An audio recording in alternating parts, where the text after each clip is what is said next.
La République démocratique du Congo a demandé et obtenu une réunion spéciale du Conseil des Nations Unies pour le droit de l'homme pour faire le point de la situation que nous vivons à Goma depuis plusieurs jours, marquée par l'entrée de troupes rwandaises. À leur arrivée, ils ont bombardé des camps des déplacés, ils ont tué des populations civiles, ils se sont attaqués au personnel de la MONUSCO en tuant, ils ont tué les personnels de la SAMI RDC, mais tous ces crimes qui ont été commis dans un contexte où ils ont privé la population d'eau et d'électricité, dans un contexte où la population ne voit pas ses droits élémentaires respectés, donc il était de notre droit de venir ici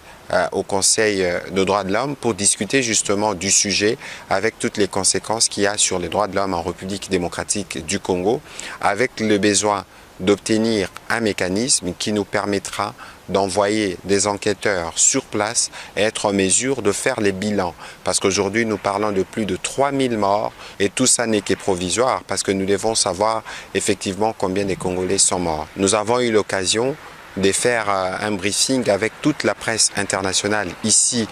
accréditée pour qu'elle puisse